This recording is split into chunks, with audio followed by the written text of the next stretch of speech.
Há mais de 15 anos, levando entretenimento de qualidade na noite manauara, o William Alemão teve a coragem de assumir em 2020 a candidatura de vereador na cidade de Manaus. Se você não confia em político, eu também não confio em político. William, nascido em Santa Catarina, mas vivendo no Amazonas desde 1991, tem em Manaus o seu lar cativo. Roqueiro da pesada, Alemão assume com postura de metaleiro imponente o gabinete na Câmara de Vereadores. Mas nem toda a sua legião de fãs foi capaz de lhe proteger das críticas após uma inofensiva dancinha de TikTok.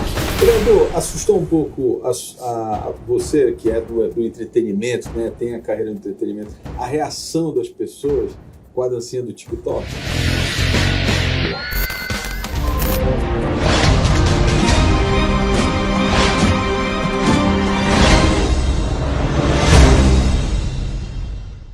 Vereador, assustou um pouco a você, que é do entretenimento, né? Tem a carreira do entretenimento, a reação das pessoas com a dancinha do TikTok? Não, eu acho que não. O que aconteceu ali a gente está vivendo um mundo meio complicado ainda, né? Da pandemia, e aí quando você enxerga um político... É por isso que eu disse, né? Porque assim, são universos diferentes, assim, eu imagino que para você tenha sido complexo, porque como você vem de uma cultura da diversão, da alegria, né? Aí você vê uma reação daquela, eu achei desproporcional, na verdade. Porque também não foi colocado no contexto certo, né? Aquela dancinha, toda sexta-feira eu fazia. Eu tinha feito com o nosso príncipe do Brega, né? Subindo pelas paredes, ele foi lá, nós tínhamos dançado uma sexta anterior. Numa outra sexta aí, um assessor tinha dançado também. Só que eu acho que, não sei exatamente como é que foi colocado, essa dancinha a gente fazia como um sextor. Entendi. Dentro do gabinete, acho que as pessoas, a maioria também não sabe que na Câmara Municipal o vereador tem que estar lá segunda, terça e quarta. Quinta, sexta, sábado e domingo ele tem para trabalhar, para ir para a rua, para ir ver o que tem que ser feito na cidade e fiscalizar. E ali não, naquele dia eu tinha uma agenda às 8h40 da manhã, uma entrevista na Rádio Câmara. Às 10 da manhã eu tive uma reunião com o cônsul de El Salvador sobre uma parceria que acabou acontecendo, muito boa para a prefeitura. E aí no corre-corre, entre uma outra, eu passei no gabinete, vamos fazer a dancinha aqui, aí dançamos, né? Fizemos aquela brincadeira. E no final da tarde a gente entrou num ônibus e fez uma live acompanhando a situação da empresa que até abriu falência, né? Que foi a Açaí. Nós fizemos uma fiscalização muito forte em cima dela, que os ônibus, dos 112 ônibus... Essa parece que já foi, né? Essa já foi. O que falta resolver ainda é a situação dos funcionários, né? Que ela não pagou algumas rescisões e não honrou alguns acordos. E esse está agora para ser decidido na Justiça. E por que eu pergunto isso, né? Porque, assim, nessa mudança da Câmara, a gente teve uma renovação muito grande, né? E diversa, né? Tem vários aspectos, vários segmentos ali representados. E muitos vereadores de primeiro, né? De primeiro Sim. mandato. A maioria, na verdade, né? A maioria, né? Então, eu imagino que haja um choque de realidade ali entre a vida particular com a vida pública, né? Apesar de você já ter uma vida, você já ser uma personalidade da cidade pela função que você exercia, mas eu imagino que essa cobrança política tenha sido algo novo para você, né? Foi. Literalmente, a gente foi pego de calça curta, né? Porque em nenhum momento... a gente fez aquilo para afrontar ninguém. Mas aconteceu que algumas pessoas se ofenderam. Eu fiz o pedido de desculpas na Câmara para todos os vereadores. Foi para a comissão de ética, eu fui repreendido. É impressionante, né? O caminho. Pois é, uma dancinha tomou. Eu fico impressionado, porque eu acho assim, que o mundo está ficando um pouco chato para essas coisas, né? Principalmente para quem não se liga no assunto política. Exatamente. Então a gente tentava mostrar o que faz e ao mesmo tempo fazer com que as pessoas realmente se interessassem. Mas ali eu fui advertido, eu tive que mudar umas táticas. Vou mudar a estratégia aqui. Né? Bom, mas agora você está completando aí um ano de gestão, eu sei que você tem um gabinete itinerante, faz essas visitas todas. Eu queria a sua impressão do Alemão da eleição, daquele momento em que você toma a decisão de ser político e tal, tem uma certa noção do problema que é a cidade, para a realidade, viver realmente, visitar os lugares, conhecer lugares que você provavelmente nunca tinha ido, né? eu sempre digo ali, passando ali a bola da Zona Leste, ali da Grande Circular, é um outro universo, né? É uma outra cidade que muita gente sequer conhece, né? Eu tenho uma vantagem, como eu morei em muitos lugares da cidade de Manaus, muitos, até antes de me casar, eu não sei explicar em quantas ruas de Manaus eu morei. Se começar só no bairro do Manoa, no conjunto habitacional Manoa, eu morei em 3 ruas, né, num período de um ano. Então, que quando aconteceu aquela crise de 81 e viemos para Manaus, 91, e viemos para Manaus, as coisas mudaram um pouco na vida e entramos inicialmente trabalhando com padaria, e depois restaurante. E nós sempre tivemos um problema, Manaus ainda tem esse problema, de falta de transporte noturno, meia-noite para os ônibus. Isso. Você tem o Corujão, final de semana, que é só a troncal, né? Só a linha que ela não entra nos bairros. Então, trabalhando desse jeito, trabalhando à noite, fechando o restaurante meia-noite e meia, 1h, ainda na Cidade Nova, quando finalizava eu ia deixar toda a equipe em casa. E com isso eu saí conhecendo a cidade inteira. Então você fazia a rota, né? Sim, inclusive o pessoal que trabalha comigo, até o menino que está dirigindo a van hoje, você disse, não precisa de GPS, não. Salemão, a gente vai por onde? Não, pega aqui à direita, pega ali à esquerda. Eu não sou muito bom com nomes de rua, mas a noção de direção, né? Sempre, porque, por exemplo, no caminho da estrada que vai para o Manoa, ali do lado esquerdo, quando eu conheci aquela região, só tinha uma empresa uma transportadora ali. Eu fui ali quando começaram a jogar terra e fazer as ruas. Eu entregava pão naquela região em 92. Então, eu vi aquela área crescendo, o Novo Israel crescendo mais, toda aquela região ali. Entendi. E o que você... Aí vamos lá, agora o vereador Alemão, como é que você enxerga essas localidades hoje? Você acha que elas foram bem tratadas? Não. Eu posso falar que as regiões, a região leste e a região norte, que são as mais habitadas, elas hoje têm uma visão diferenciada, mas os últimos 4 anos, antes da administração do prefeito, ainda na administração do Arthur, gestão, né? Misturado com pandemia, a cidade sofreu muito. É porque as pessoas também têm que entender que há uma deteriorização rápida, né? Sim. Não é assim, a gente fala 4 anos, é porque é rápido mesmo. Se você não cuidar, o asfalto se acaba ali rapidamente, né? Nós temos um problema de microdrenagem e drenagem profunda em toda a cidade. Manaus não é uma cidade projetada. Ninguém pegou, mapeou, disse, olha, aqui vai ter uma drenagem profunda, aqui vai jogar no igarapé tal, a gente vai fazer o tratamento de esgoto, vai fazer não sei o quê, e depois o asfalto e as casas. Não. Chegaram as casas, depois não tem rua. Então a gente tem uma situação de microdrenagem. Qual é a microdrenagem? Se você for analisar, muitas ruas não tem nem meio fio. Então a água da chuva que chega, ela já vai corroendo e vai levando. E a drenagem profunda, que é onde passa, já começa a passar igarapé, onde já tem um volume de água maior.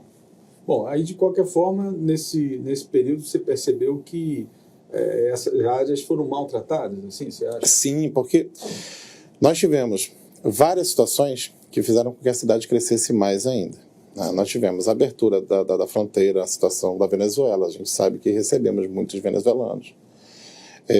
Além da situação de crise financeira. Se você tem a capital, que a gente acredita que está ruim, quando a gente pensa no interior, a situação piora.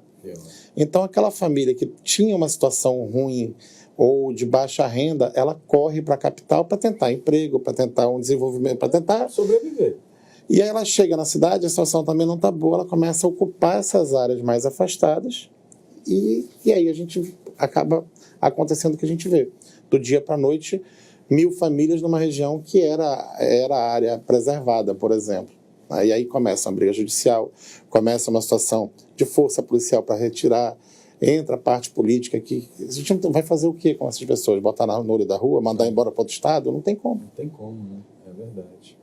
Bom, mas eu queria também que você falasse um pouco desse trabalho que você está fazendo itinerante. Como é que ele está funcionando, né? Você está conseguindo extrair dele, digamos assim, informações importantes para o trabalho lá no Legislativo? Com certeza. Indicações, como é que está sendo isso? Com certeza. Porque como eu decidi ser candidato num período de pandemia e um voto de revolta, porque o setor inteiro fechado, a gente via outra situação abrindo, outra fechada, então foi uma parte muito mais de revolta. E após a eleição eu resolvi conhecer todos os bairros mesmo, indo, batendo de porta em porta e saber entender a população. Então, por exemplo, há pouco tempo, segunda-feira passada, eu consegui levar o nosso diretor do presidente do IMU ali na região do Tarumançu. Você tem áreas ali, imagina, você tem 30 mil pessoas morando naquela região, até mais agora que o último censo nós não temos comprovado ainda, né? Mas, e nós tínhamos 4 ônibus. Não são 4 linhas, são 4 ônibus. Né? A linha 011 e a 03, a 03 tinha um ônibus para rodar, fazer interno e deixar as pessoas no turismo. E a 011 tinham 3 ônibus, a rota demora 3 horas para ser feita. A grosso modo é um ônibus por hora, que já saía do terminal final lotado. Então até mesmo dentro do bairro não conseguia pegar mais ninguém. E a gente fez uma indicação, eu fui lá no dia 17 de janeiro, conversei com os líderes comunitários, e aí ele consegui levar o presidente e disse, não, isso aqui não é insustentável, e ainda mais porque segunda-feira, dia 14, volta às aulas. Então, através de uma indicação, a gente conseguiu dobrar a quantidade de ônibus. Ainda estamos estudando, eu indiquei para o IMU estudar para voltar uma linha que tiraram de lá, que era o 012. E aí essas coisas a gente só consegue diretamente com a população. Porque todo mundo fala, não, mas as redes sociais ajudam a dar um norte. Mas eu não posso fazer uma indicação, eu não posso fazer um projeto de lei baseado numa opinião aqui. Eu preciso ver o problema físico, real. O que acontece? Para poder, imagina, já aconteceu. Pô, minha rua está insuportável, não sei o quê. Isso aí você vai... Chega lá, não é bem isso. Né? Ou já foi feita. Né? Então a gente vai sempre em loco, vai dar uma olhada, realmente está ruim, faz vídeo, marca. Muitas coisas se resolvem sem passar pela Câmara. Porque você vai com o distrito de obras... Dali da região. Da região. Tem 17 distritos de obras, eu não lembro agora de cabeça, na cidade inteira. Então você vai com o distrito de obras, olha, você tem previsão para a rua tal? Os caras têm, como é que está? Eu estou cronogramado, só vai entrar tal dia, dependendo da chuva.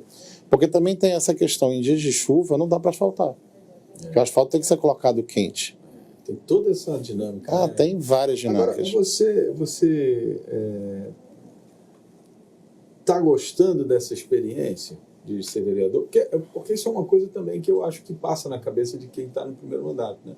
Assim, sempre tem um certo glamour a questão de ser um político, né? O glamour que eu digo pela função, pela coisa, né? Mas, enfim, na hora que você chega, que você sente a dificuldade que é de você gerir, de você dar a solução para as coisas, e até mesmo a questão financeira, né? Na questão do vereador, e não posso falar para os outros, né? Falar exatamente da minha pessoa, eu administrava uma empresa. Os problemas que a gente identificava, a gente já corrigia. Tá? O trabalho do vereador não é executivo.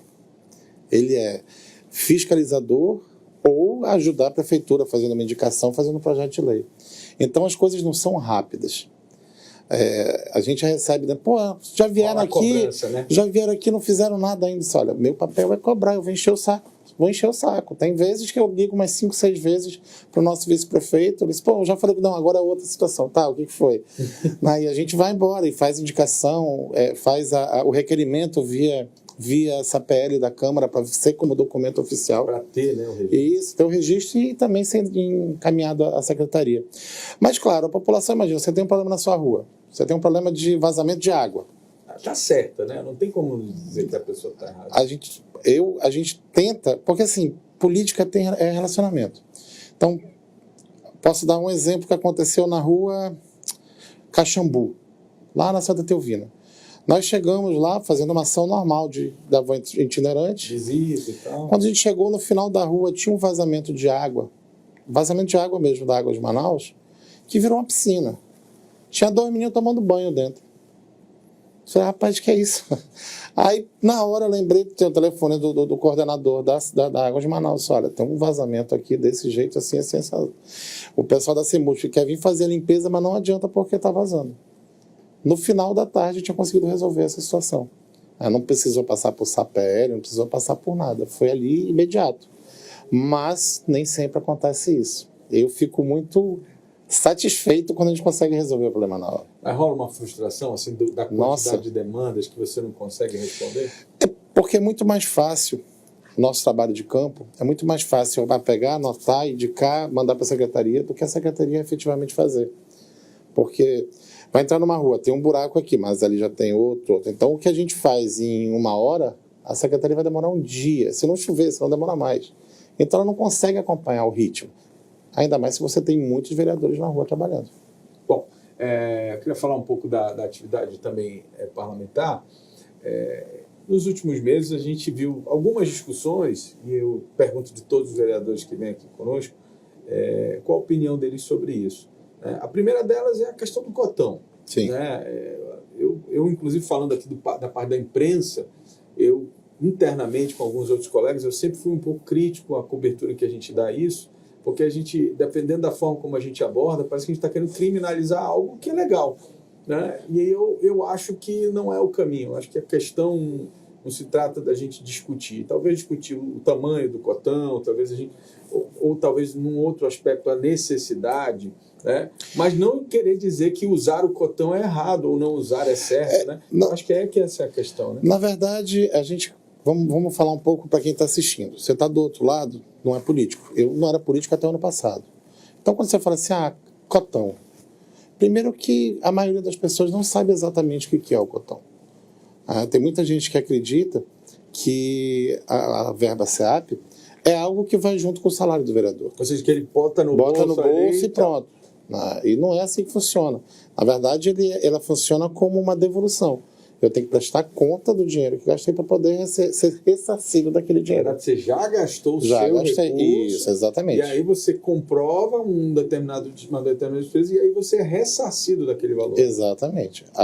Eu, por exemplo, 2021 inteiro, eu não aluguei nenhum carro. Eu usei de 2 até 3 carros por dia, como continuo usando hoje. Mas um deles, inclusive, acabou de quebrar. Porque a gente está numa situação de rua muito ruim. Sim. Então, o aluguel que eu pago para esses carros que tiro do meu salário, ele, como é mais barato, eu acabo a manutenção sendo por minha conta. Então, são situações.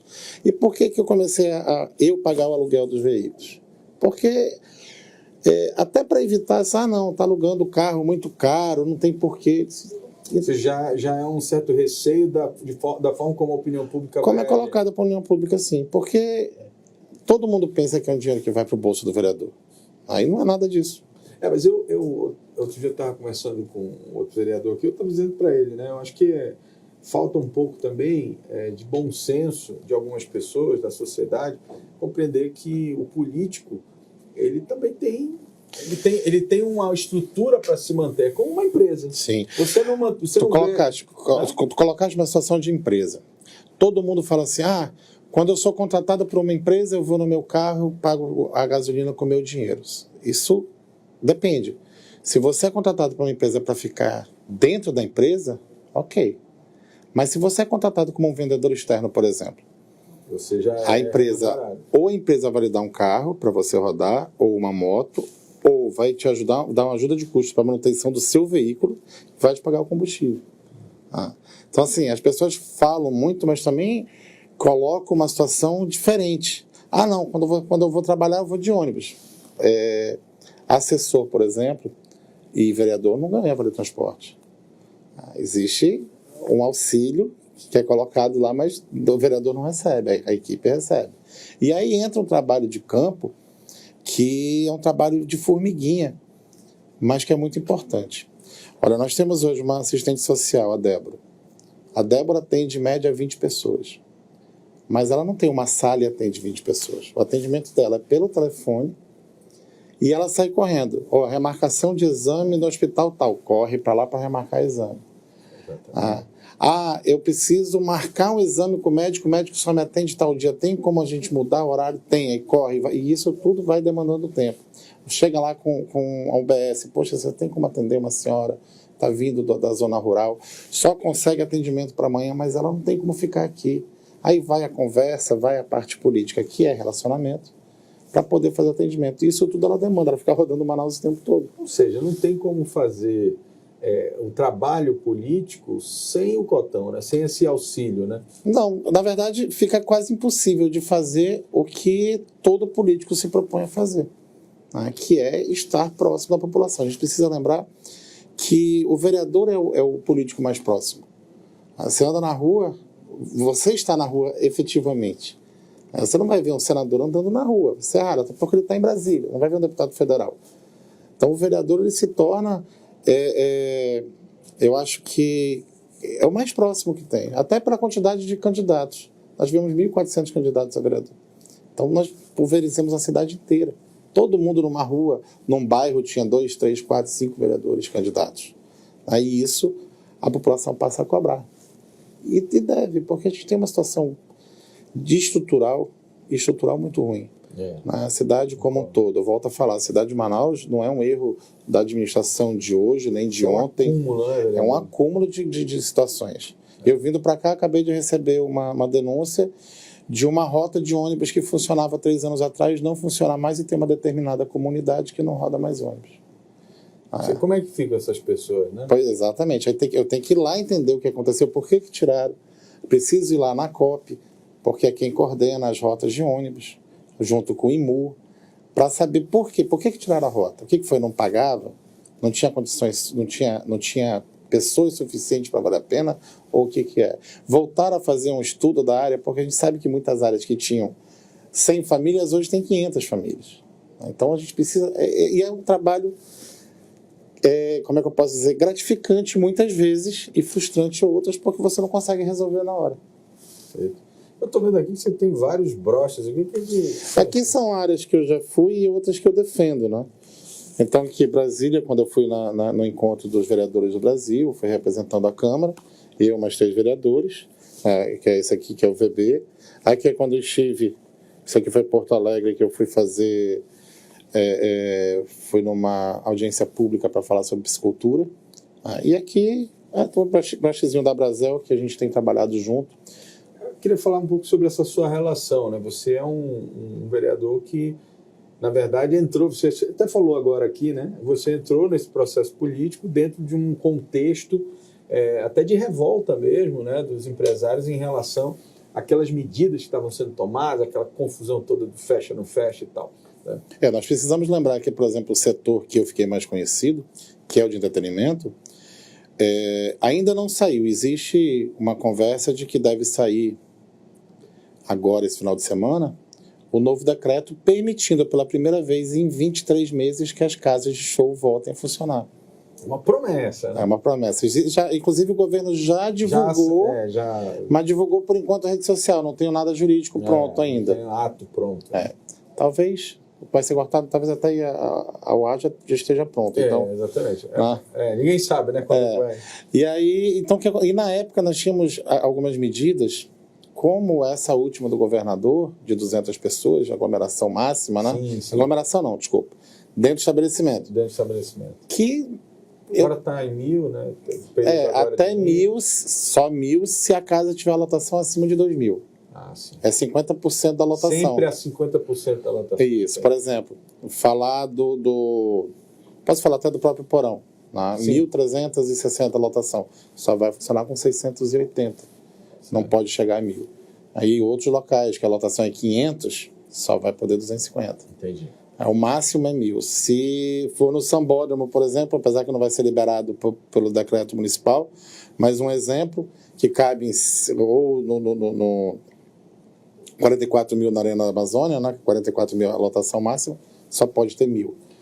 Mas são 23 meses, né? Casa de show, sim. Nós tivemos, final do ano passado, alguns eventos teste. Foram feitos alguns eventos como teste, testando todo mundo também, acompanhando depois de 10 dias o que aconteceu, se teve contaminação, se não teve, para o setor começar a pensar em voltar. Você tem que lembrar que o turismo de eventos, ele ajuda muito a cidade de Manaus. Você faz um grande evento em Manaus, grande para 20, 30 mil pessoas, você recebe gente de Boa Vista, você recebe gente do interior da cidade, do interior do estado, você recebe gente de Belém. Então, as pessoas do Rio Branco, você sai recebendo pessoas de todo o estado e todas as cidades próximas. E isso gera receita. Fomenta, né? Sim. Mas, enfim, a minha visão disso, né, é que houve muita informação truncada, né? Quer dizer, é aquela coisa do discurso. Você não percebeu isso? Assim, uma espécie de criminalização de repente, de uma defesa, de um ponto de vista? Como é que a gente pode colocar? Tudo é novo, né? Não tinha como governo dizer assim, olha, vamos estudar e vamos ver o que acontece. Gente morrendo ali, né? Um negócio acontecendo. Existiram pontos que eu defendi. Eu defendi, por exemplo, já como vereador, início de janeiro, o caos todo, não, tem que estar fechado. Só que nós tivemos situações antes disso, porque a mão dura do governo, ela só prejudicou o CNPJ. Aquela empresa que seguia os decretos. Só pode... Um exemplo, 500 pessoas sentadas. Ok, 500 pessoas sentadas. Tem que ter álcool em gel, tem que ter máscara, não entra sem máscara. Ok, tudo desse jeito. Não pode ter mais que 3 músicos no palco. Ok, não tem mais 3 músicos no palco. Essas empresas que obedeciam eram as fiscalizadas. Enquanto nas periferias da cidade, posso falar do Tarumã, por exemplo, nós tínhamos festas gigantescas já acontecendo, as famosas festas clandestinas, e o poder público não conseguia chegar até elas. Ou não queria, e eu já não posso... Não dá para avaliar, né? Não dá para avaliar. E algumas, por exemplo, que foram denunciadas, eu acompanhei parte dessas denúncias, que, olha, vai ter uma festa grande no sítio tal, né? No caminho, a CIF não conseguia chegar porque já parava outras 2 festas antes. E o empresário fechado. Então começou a dar revolta, porque a classe de entretenimento, ela gera muito emprego. E como é que foi isso, viver isso, né? Nossa, eu posso falar abertamente. Eu posso falar abertamente. Uma das empresas que eu tinha, que inclusive fazia eventos no Amazonas Shopping, fazia evento externo, ela quebrou. Eu não tenho como voltar.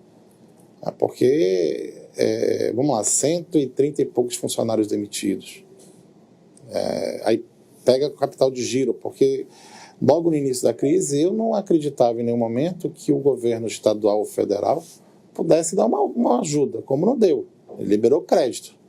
E nem foi tanto assim, né? O federal, por exemplo, era difícil você conseguir acessar ali. Né? Só conseguiu auxílio federal quem estava com a empresa toda redondinha.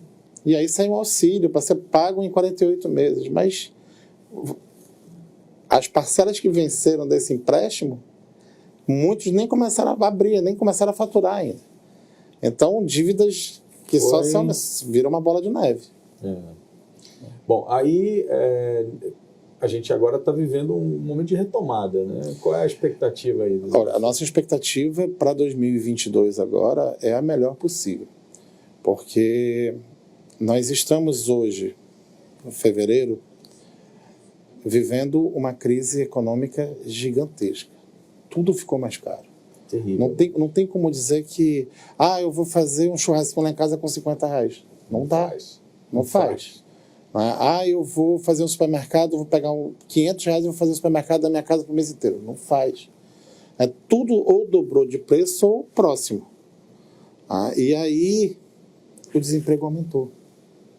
Nós temos, de novo, Manaus já era a capital do desemprego antes da pandemia. Na pandemia ficou pior. Até, você imagina, muitas pessoas que saíram do distrito industrial, que é a nossa matriz econômica, sim, abriram o seu próprio negócio. Abriu o seu barzinho, abriu o seu restaurante pequeno, o seu lanchezinho. Não emprega quase ninguém, emprega 3 pessoas. Na pandemia demitiu. Se contratou alguém, agora contratou 1. Só para ver como é que vai ser. Porque, então, nós temos 2 demitidos, 2 pessoas que ainda não voltaram ao mercado de trabalho. E aí a coisa vai ficando cada vez pior.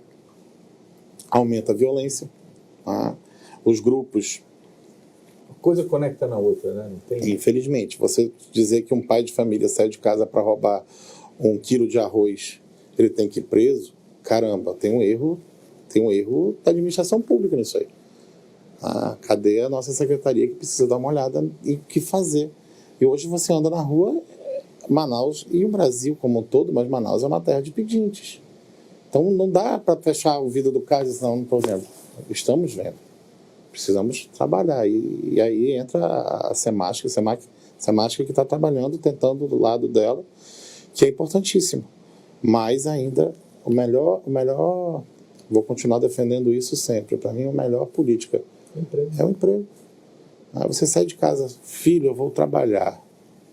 Você Final do mês tem o dinheiro. Final do mês tem o dinheiro.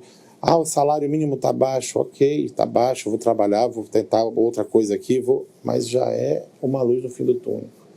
Olha, de todos os pedidos que nós recebemos, o maior ainda é pedido de emprego. É pedido de emprego e de documento. Que a gente tem até problema de cédula, de imprimir identidade. É verdade. Agora, vereador, queria falar um pouquinho de política partidária. Você já está mais familiarizado com esse universo? Sim, jamais. Eu sempre gostei de política.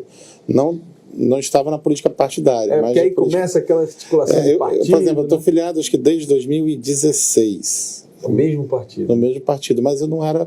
2016, 2017. Mas eu não ia para reuniões.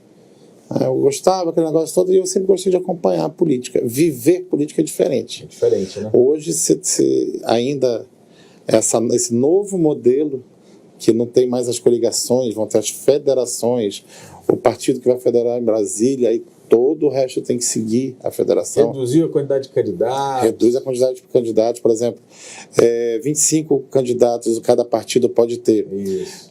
Pode ter se não federar. Se 4 ou 5 partidos federais ficarem juntos, vai ter que dividir. Cada um tem direito a botar 5. Já muda. Já muda tudo. Olha a engenharia, né, que isso vai ser. E a matemática. Essa política nova, ela entra muito a matemática. E como é que você está vendo aí o cenário do seu partido? O partido acho que está planejando aí fazer uma federação, não está? Na verdade, tive até uma reunião agora há pouco. Existe 3 caminhos a seguir. Eu não tenho nem como falar, porque vai ser decidido por Brasília. É Brasília, né? E aí na política entra aquela história, né? Poxa, falou mal ontem de um e hoje vai estar filiado junto com ele, né? E é uma coisa que complica. Principalmente para quem está no primeiro mandato. É porque a sociedade também não entende que, às vezes, o alinhamento partidário, você nem sempre está concordando, mas você, às vezes, tem que seguir ali, né? Porque aquele alinhamento, né? Infelizmente, ou felizmente, não sei, porque o que importa é que seja melhor para a cidade, é para isso que serve a política, né? Que a gente consiga melhorar a nossa vida em si, de toda a população. Você se considera um vereador que fiscaliza o Executivo Municipal? Bastante. Logo após eu ter sido eleito, o nosso prefeito, depois de terminar segundo turno, ele conversou, acho que conversou todos os vereadores, acredito eu, e perguntou, como eu não era da base aliada dele, perguntou assim, olha, o que eu posso esperar do teu mandato? Eu disse, olha, prefeito, tá bacana, tá errado, eu vou cobrar. Como eu tenho cobrado muito secretaria, esse ano inteiro eu não me lembro de nenhum pronunciamento meu na Câmara que não tenha sido cobrando o Executivo. E é interessante isso, porque isso é um outro conceito que eu acho que confunde a cabeça das pessoas, é que as pessoas têm que entender que uma coisa é oposição, outra coisa é fiscalizar. Sim. Ser oposição é uma coisa completamente distinta de você ser um vereador que fiscaliza, né? Você visitar uma obra, por exemplo, você está fiscalizando. Situação e oposição, né? A situação, eu não vou ser submisso. Olha, eu tenho que fazer isso. Não, desculpa. Como não aprovei o COSIP, que veio do Executivo. Discordo desse posicionamento. Faltou mais diálogo, até mesmo na época com o GPM Luiz, que era quem é responsável por isso. E a gente conseguiu fazer uma audiência pública, mas não consegui me convencer. Eu achei melhor. E quando a gente fala de energia elétrica, Deus me livre, né? Para o empresário, a energia elétrica, que antes era um custo de 5%, hoje já passa de 10%. Porque é o que eu falo, tudo aumentou, mas o empresário, parte de segmento, não consegue acompanhar. Não consegue. Porque você não consegue reajustar o teu preço na mesma velocidade, né? Exatamente. Se você aumentar demais os teus produtos, você não consegue vender, né? Enfim. Não há uma absorção direta, né? Não há um repasse direto, né? É porque, assim, quando aumenta o combustível, boa parte da população culpa o governo. Outra parte culpa o empresário dono de posto. Do dono de posto, E aí a gente tem no meio ainda a transportadora, né, que faz a ligação. A distribuidora, né? E a gente está falando uma coisa, o combustível que é grande. Quando você fala de estabelecimento comercial, é o seu Pedro, o seu vizinho. Tu vai lá comprar 1 quilo de farinha, no outro mês tu volta, pagou R$5, agora está 10. Pô, Pedro tá me roubando? Então o empresário também fica com receio, porque o relacionamento empresário pequeno e seu cliente é assim. Pessoal. É pessoal. É diferente do cara que tem 10 redes de supermercado, 10, é diferente. Aumenta e pronto. Não, mas poxa, não vai aumentar muito. Mas olha, aumentou aqui. Então o repasse é automático. Entendi. O micro, que é quem sustenta o Brasil, é quem mais emprega, é o microempreendedor. Mas ele tem esse problema. E hoje nós vivemos uma situação que não é que as coisas estão caras, nós estamos ganhando pouco. Nós brasileiros, de uma forma geral. O salário não acompanhou, o salário mínimo não acompanhou. Nós temos o quê? Reajuste 1.240. Por aí. 1.050 era em 2019. 2019... Para 1.100, né? 1.111. Isso, 2000. Agora, 2019, você comprava 1 quilo de carne, que é 28, 20... Dependendo da carne, vamos botar uma média de R$25 o quilo, até 30. Hoje está 40. Né? Bom, dependendo da carne, bem mais. 32 a carne de segunda, até o picadinho ficou mais caro. Então, assim, tudo está mais caro e o salário mínimo não conseguiu acompanhar. Então, tem um problema de desvalorização também do poder de compra, né? Tem. Se a gente, voltando nesse princípio, eu vou falar uma coisa que eu conheço bem, que é a parte de entretenimento. Uma cerveja vendida numa casa de show, ela não muda de preço aos 3 anos. Porque ele não repassou o preço, muitos. Ou se repassou o preço percentual. Mas na distribuidora já dobrou de preço. Então o poder de compra desse empresário também diminui. Perfeito. E aí vem uma cadeia, porque né? É uma cadeia muito longa, muito grande, extensa. Bom, vereador, a gente está caminhando aqui para o final da nossa entrevista. Eu queria que você fizesse uma avaliação aí. Você ainda tem mais 3 anos, né? Grosso modo, 2 anos e 10 meses. O que o William Alemão pretende aí construir no seu mandato desses próximos 2 anos e alguns meses? Olha, eu não tenho nenhum momento, não tenho nada que eu possa dizer que não queira fazer. Né? Eu vou continuar e espero que o prefeito Davi continue trabalhando do jeito que tem mostrado trabalhar, que daí fica até mais fácil para a gente ter uma cobrança direta em cima de asfaltamento de rua, que é um dos maiores problemas da cidade de Manaus, em cima de saúde básica, em cima da educação inicial, vamos falar aqui, até os 14 anos de idade, aqui é a responsabilidade da prefeitura. Eu não sou um cara que eu não quero fazer muitos projetos de lei, que Manaus tem lei demais que nem é colocado em prática. Mas a parte de fiscalização e olhar pela cidade de Manaus é um trabalho que eu quero continuar fazendo. Vereador, muito obrigado. Eu agradeço. Sucesso aí.